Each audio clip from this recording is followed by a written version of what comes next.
and good evening to you from wherever you are joining us. It is brunch time with Mayegun. Live. You know what to do.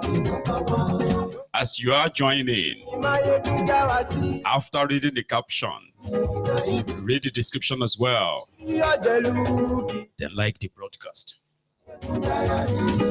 Share it. Invite your friends, invite your not so friendly friends. Tell them that Mayegun is live and it is brunch time. It is that moment where you can be part of the program as well. Grab your phone after sharing and sitting back to watch. You can call in anytime, to contribute. It is a 2-hour chat. Again, this issue of a coalition, and the coalitionists. Reactions from everywhere, especially the part of the Tifnumbus.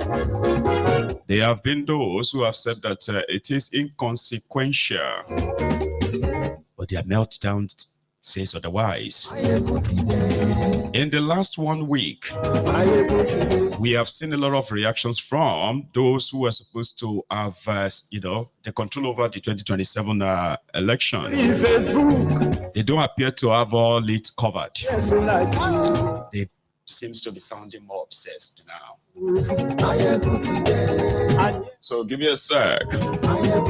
Invite your friends, invite your not so friendly friends. The Bwala where this Obi and is obedient will cause this establishment. It be like say, they are not ready for it. Oh. You know a guy called Arab and Idiot. Yeah, that clown on TV. He just announced now that they are in the process of expelling Peter Obi from Labour Party. Yeah, I said that. Share this broadcast. And yes, you like YouTube. And yes, you like meanwhile, yes, you like Bwala Danny is the new guy, by the way. He has taken it from where Willie Wike is currently taking a break. According to him, this coalition of a thing is the blah. And then Peter Obi, who recently granted an interview to berate Tifnumbu's incompetence and corrupt government. He said, Peter Obi from his interview, it doesn't seem that he had any other plan than what Tifnumbu is already operating or executing. Anyway, share this and let's start.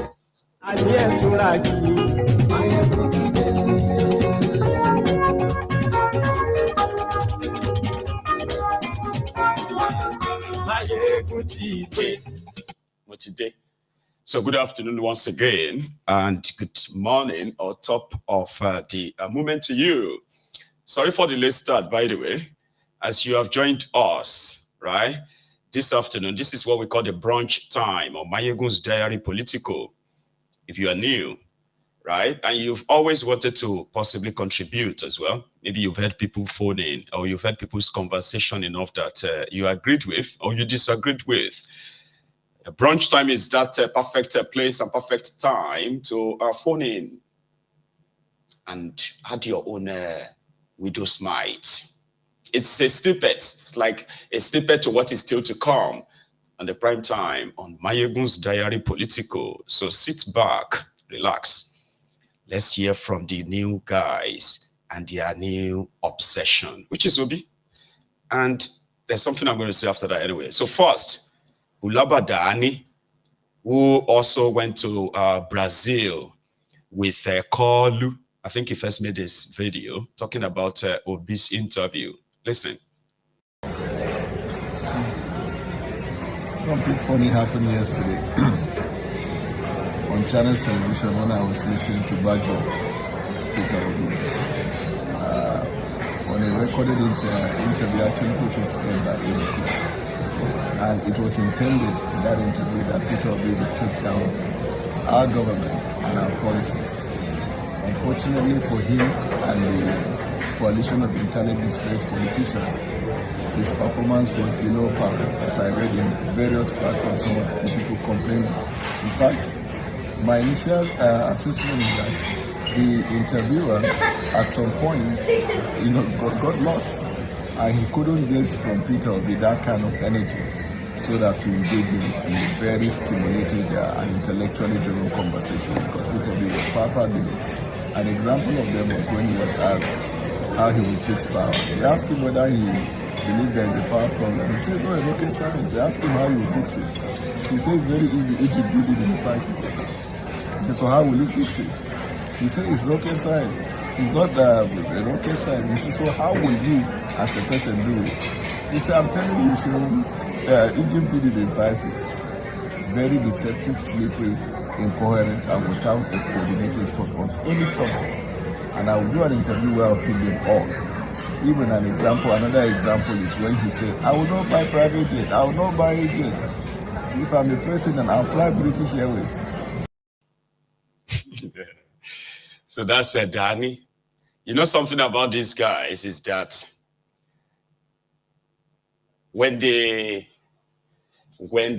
question if Peter Obi is intelligent or not, and they say, oh, intellectually, it didn't present that, it didn't say it right. And these are the people who have become interpreters for Tifnumbu. Tifnumbu, that is supposed to be speaking English, it will speak English like Bokwari. These guys to go everywhere to help explain to people what Tifnumbu is saying. The recent one is what I'm bringing later this evening. Tifnumbu said, shameful, I've been a shameless goni. No, fool, shameful display at their break. Anyone that is supporting Tifnumbu should never go anywhere and question anybody's intellect. Do you know that? Nobody, no sane person that will say, okay, I'm supporting Tifnumbu. And then you are going to go and question somebody about their intellect. Are you mad? Except, of course, the same guy like Bwala, Danny, the same guy that, told us about, well, probably know him better, right? But that's just the tip. Now, it was time for him to now go on TV, all right, to debunk whatever Peter Obi said. For instance, he said he was going to go to Egypt. I'm saying he's going to use the Egypt sort of like way of how they fix their own electricity problems, right? And it took Egypt 5 years. And he said, of course, but when you start something that you know that it is in progress and all that, right? So in 4 years, it will be almost completed or done. And then somebody else can just complete it, or we even complete itself in that 5 years. But when it is completed, what is going to be the impact? Sort of. So you would expect somebody who is working for the president of a country to go there and say, oh, listen, what he's saying, they ask him, how is he going to fix electricity? He's telling them that it's not a rocket science. I will use the Egypt style. That answered the question. What you have to do then is to say, what is the Egypt style of how they got over their own electricity problem? For how much? But because majority of them are like mentally lazy, you get? So people like Bwala, Danny, didn't go onto TV to go tell Nigerians that, listen, I know you all like Obi, but listen, whatever he's telling you, this is what we are doing on power. He said he's going to use Egypt style for 5 years. Okay, you know what? We are also using the American style or American concept so that we are generating 20,000 megawatts of electricity in the next 5 years. They don't fit tell you because they can't tell you where that is happening. They'll just tell you that the reform is working. Reform without electricity, reform without security, but it's working. Do you get that now? So it finally went on TV. And I actually, I didn't expect, because there's a difference between somebody who is intelligent enough to actually defend an intelligent reform. But unfortunately, it is just like Bwala blue kind of a thing, right? So he didn't go there. They are obsessed. They wait. They watch everything this guy says on TV. Even wherever he tweets or posts on social media, they concentrate, they pick the line, but they can't do the same thing for the government they are working for. So that they can come and then explain, without propaganda, or come and explain what they are doing to Nigerians. And say, you know what? Let me explain. Without propaganda, but they have time, they have all the resources, they have all the energy to listen to this Obi. And then they will listen, they will listen to him, right? They will listen to him for hours. Then once they come back from that listening, they will now go on social media and say, how do people even listen to this guy? How do people even understand what he's saying? I mean, I don't even understand. Nigerians are so very, very stupid. Now, one Ronuku, they talk so. A Ronuku that spent his time to listen because it is his job. That's what they pay them for. You have to listen. You have to pick something. Why are you obedient to be like, that's a bomb. That's a fire bomb? Because they watched him, right? Majority of us don't watch Tifnumbu because what do you want to listen to? There's nothing motivating. There's nothing inspiring about his speech. No, nothing. And you'll see there, you'll be hearing lies after lies after lies. This is government in power, not politicians promising you. You know, you can say, oh, is a politician is promising, fine. But you are working for government. Then you spend your time just the same way they come onto my Egun's Diary Political. They will come here, they will watch me for hours. And then they will say, you are just wasting your time. Sort of. So they will listen to him and all of that. Then they will go on social media and be like, this will be so dull, Sha. They ask him about how he's going to fight poverty. He's talking about Bangladesh. Do you even know the population of Bangladesh? Bangladesh that is not up to. That's a Ronuku telling you. There's somebody who is working for government who should ordinarily say, you know what, guys, wait. I know you may not like Tifnumbu and others, right? But let me tell you something. We are not doing populist this and that. We have completed 15 kilometers out of, 700 kilometers as coastal highway. This is why we did 15 kilometers. It is so ridiculous that, but they are all experts in analyzing it to the point that they are always making fool of themselves on TV. I don't understand. Like Wiki, that was jumping from everywhere with his own depression and, what have you, that he ended up having to, again, you can't shame the shameless, so to say. This is why I'm using this, using them as a point of contact here is that these are people in government. It is like somebody in government arguing with me that I am condemning their actions. And he is saying, I will condemn your actions too. I am not a politician. I'm not in any public office. So why should anybody in public office spend so much energy, right, to question my own action simply because your action, which is paid for, is being questioned? And what is that? Over 200 people were killed in Benue State. Everybody reacted. Everyone, all over the place. It got so bad that it took Kolu 1 week, 8 days before Kolu finally showed up in Benue State. They killed over 200 people in Yewata, Benue State. It became so much that when Kolu finally showed up in Benue, he didn't go to Yewata. You know what? He said, bad road will not let Tifnumbu go to Yewata to see the real victims. They asked all the royal fathers in Benue to come to Makodi, to come and see Tifnumbu. When they sat with him, despite telling him their story, what they have been through, what is going on, Tifnumbu still mounted the podium and told them that they should be tolerant. They should tolerate their neighbors. There are so many land everywhere. Just share it.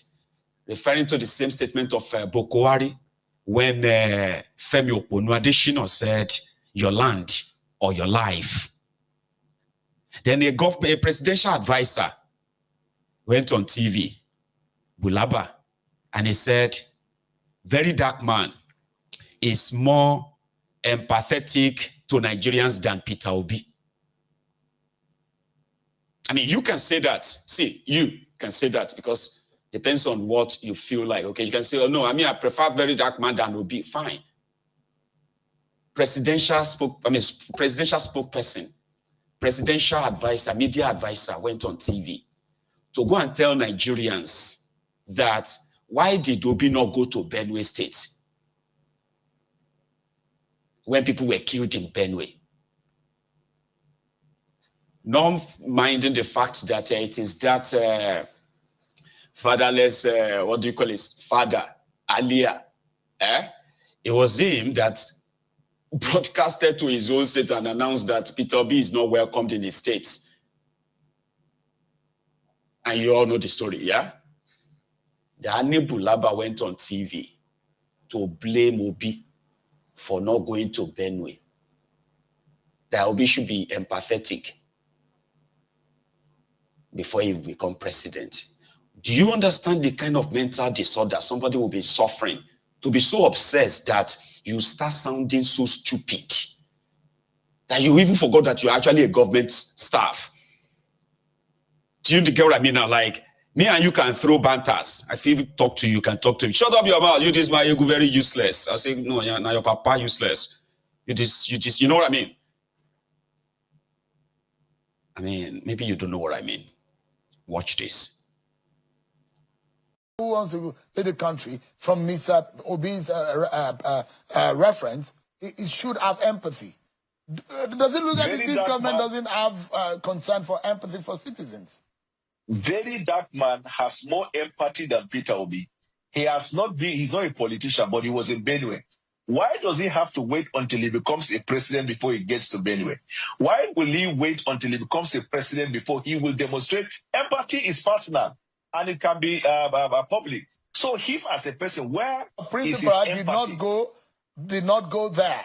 Why is it that your principal? Is there any reason why the president couldn't go to Yawata, couldn't go to Mokwa, and commissioning bus stations when people have died in the same, when soldiers are being buried? So one thing about leadership is you have so many things and you have to prioritize them.